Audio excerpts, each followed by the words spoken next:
saya yang tadi ini dan samping kiri saya. Kenapa nama suaminya dan samping kiri saya?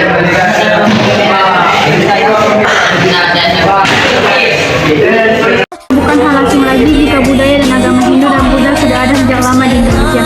Bahkan sudah ada sejak abad ke-5 hingga abad ke-15. Datangnya budaya dan agama Hindu dan Buddha menghasilkan sebuah kolaborasi budaya dengan budaya Indonesia. Maka dari itu banyak sekali bangunan bersejarah Indonesia yang bercorak Hindu dan Buddha. Apakah teman-teman tahu apa saja warisan kebudayaan Indonesia pada masa Hindu dan Buddha? Sejarah Indonesia memang lekat dengan masuknya berbagai macam kebudayaan dari berbagai bangsa di Asia. Salah satunya adalah bangsa India yang datang berbondong-bondong dan menetap di wilayah Nusantara. Kala itu, sebagian besar masyarakat India menganut ajaran Hindu dan Buddha, kemudian menyebarkannya di Indonesia. Itu sebabnya banyak peninggalan Hindu Buddha yang ditemukan di Indonesia. Meski begitu, ternyata penyebaran Hindu dan Buddha tidak dilakukan secara menyeluruh ke semua wilayah. Hal itu terbukti dari peninggalan yang hanya ditemukan pada Sumatera, Jawa, Bali, Kalimantan Selatan, dan Sulawesi Selatan. Lalu apa saja warisan kebudayaan Indonesia dari masa Hindu dan Buddha? Mari kita simak penjelasannya. Seni bangunan atau arsitektur. Catatan sejarah mengatakan bahwa di Indonesia ada banyak kerajaan zaman dulu yang berlatar belakang Hindu dan Buddha. Maka dari itu ada banyak sekali bangunan yang dibangun pada zaman itu Hindu dan Buddha. Hingga saat ini beberapa bangunan yang dibangun pada zaman kerajaan Hindu dan Buddha masih bisa kita lihat. Peninggalan seni bangunan bercorak Hindu Buddha meliputi 1 candi. Contohnya Candi Sumber Jati, Candi Lolojongla, Candi Prambanan, dan lain-lain. 2 stupa, contohnya Stupa Borobudur dan Stupa Kalasan. 3 Aja, contoh Aja, Nagopatra, dan Aja Jogodolo. 4 wihara, contoh wihara di sekitar Stupa Kalasan. 5 keraton, contohnya Keraton Kuno Majapahit. 6 pertirtaan atau tempat pemandian suci, contohnya Tirta Empul. 7 gapura, contohnya Waringin Lawan. 8 pertapaan, contohnya Gua Gajah dan Gua Selonole. Seni rupa dan ukir. Berdasarkan catatan sejarah bahwa masyarakat Indonesia sudah bisa membuat lukisan atau gambar. Kemampuan itu muncul sebelum adanya pengaruh dari budaya Hindu-Buddha. Selain itu, lukisan tertua yang ada di Indonesia terletak di dinding gua di Kabupaten Maros, Sulawesi Selatan. Bahkan Dr. Maxim Albert dari Universitas Australia mengatakan bahwa lukisan yang berada di Kabupaten Maros adalah berusia lebih dari 38 sampai 40.000 tahun. Sebelum masuknya pengaruh Hindu-Buddha, masyarakat Indonesia sudah memiliki kebiasaan melukis atau menggambar dengan pola yang sangat sederhana. Setelah masuknya pengaruh Hindu-Buddha dalam seni rupa, maka barulah masyarakat Indonesia mengembangkan gambar atau lukisannya dengan motif yang lebih sulit serta dipengaruhi oleh budaya India. Selain memberikan pengaruh pada seni rupa, Hindu-Buddha juga memberikan pengaruh terhadap seni ukir, patung, relief, dan makaran. Bentuk dari seni rupa Hindu-Buddha selalu berkembang pada zamannya, sehingga sangat banyak sekali motif-motifnya. Patung. Pada dasarnya masyarakat Indonesia telah mengetahui seni pahatan batu yang sangat besar, seperti menhir dan serpagos. Dari pahatan menhir dan serpagos, maka dapat dikatakan bahwa masyarakat Indonesia sudah memiliki kebiasaan dalam membuat patung dengan bentuk seperti manusia.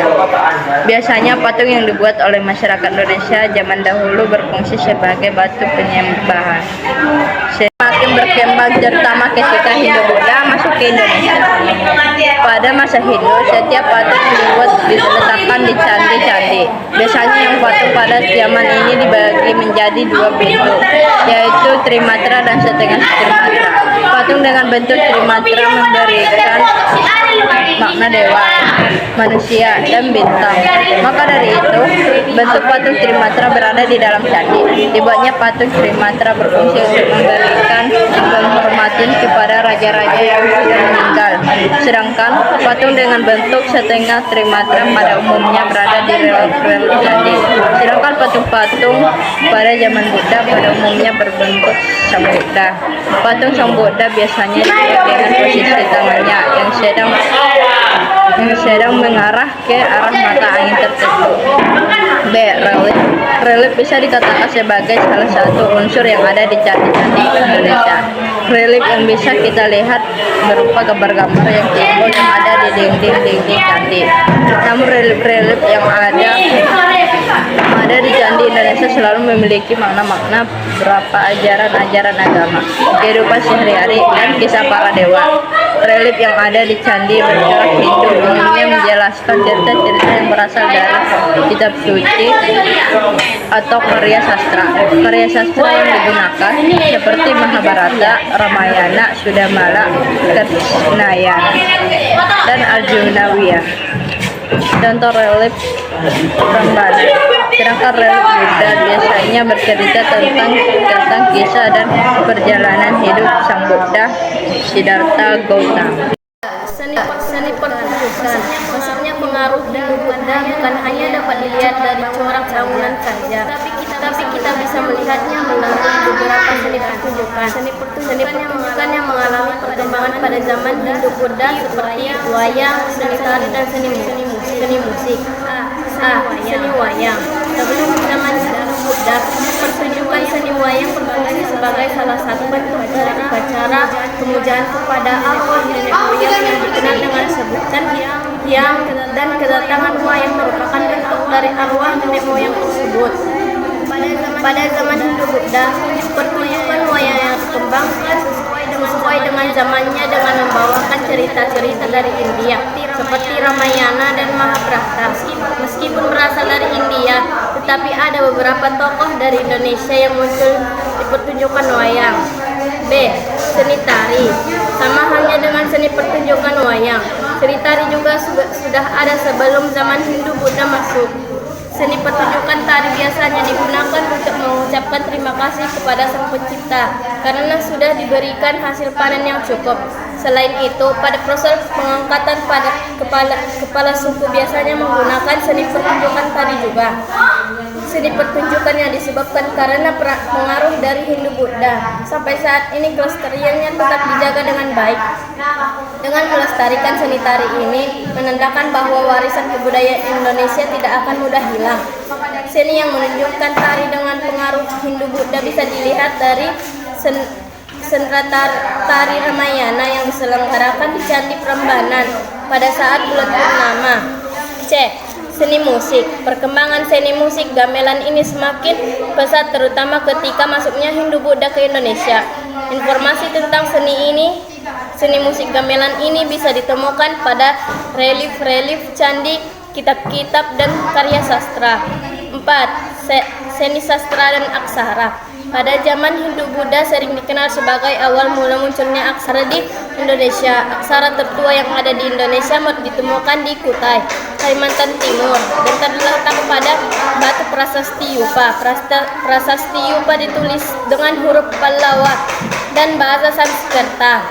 Pada awal kemunculannya, aksara Pallawa digunakan untuk menulis suatu hal di batu prasasti dan di karya sastra. Setelah mengalami berbagai macam perkembangan, maka aksara Pallawa mengalami perkembangan menjadi aksara Hacaraka. Aksara Hacaraka digunakan untuk menulis aksara-aksara Jawa dan Bali. Dengan aksara Pallawa dan bahasa Sanskerta yang sering digunakan, maka membuat masyarakat tergerak untuk mengembangkan sastra-sastra di daerah secara garis besar.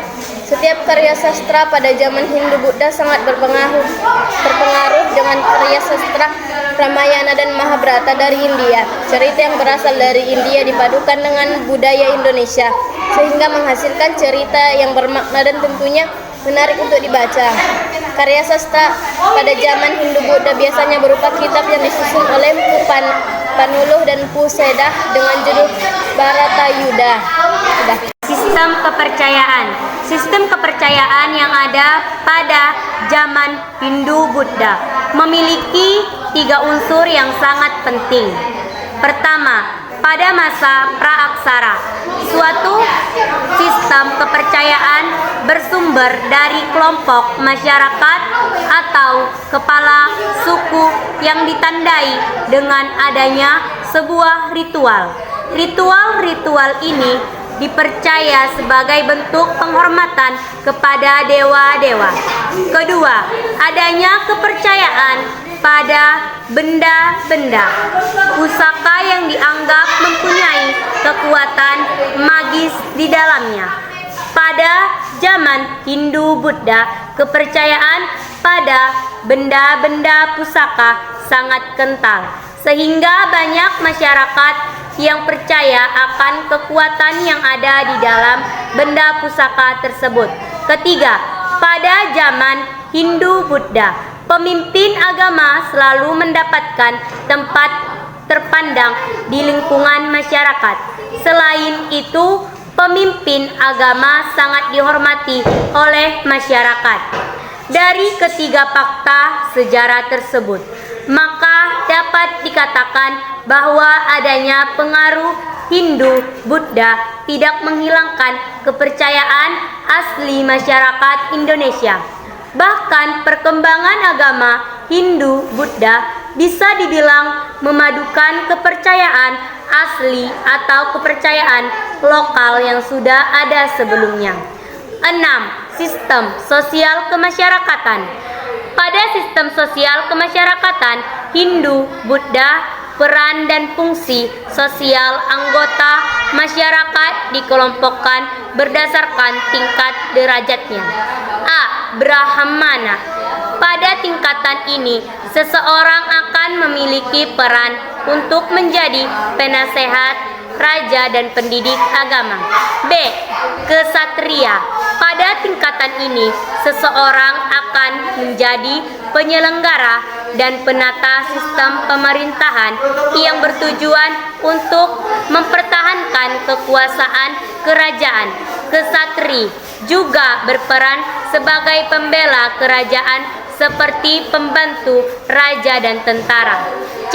Waisya. Pada tingkatan ini, seseorang dikategorikan sebagai masyarakat biasa yang memiliki profesi seperti pedagang, petani, nelayan, dan pelaku seni. D. Sutra. Pada tingkatan ini, seseorang sudah dikategorikan sebagai masyarakat yang memiliki derajat paling rendah. Biasanya seseorang yang mendapatkan tingkatan sutra seperti pekerja rendah, buruh, budak, dan pembantu. 7. Sistem pemerintah. Sebelum masuk Hindu-Buddha, masyarakat Indonesia menganut sistem pemerintah berupa pemimpin suatu kelompok atau kepala suku. Pada sistem pemerintah, kepala suku, setiap pemimpin yang dipilih berdasarkan siapa yang paling pemerintahan.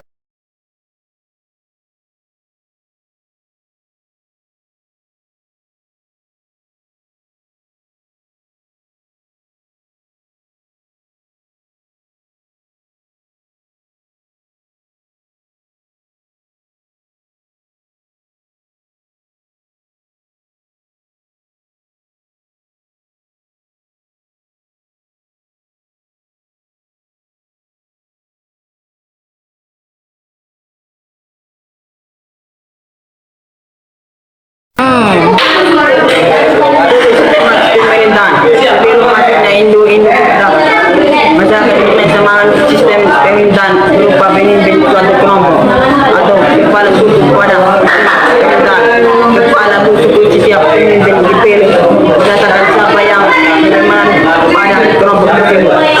Namun setiap masuknya Hindu-Buddha, sistem pemerintahan disukuan berupa menjadi sistem kerajaan. Pemimpin dan berada di tangan seorang raja. Seorang raja yang mempunyai hak untuk meloloskan hartanya secara ekonomi. Pada saat kerajaan ini, para dukun diangkat menjadi penasihat dan penyelenggara beramanat serta posisinya berada di bawah kerajaan. Sementara itu, kedudukan rakyat tetap sebagai bisa dan para budak yang tetap berada di posisi sebagai bisu.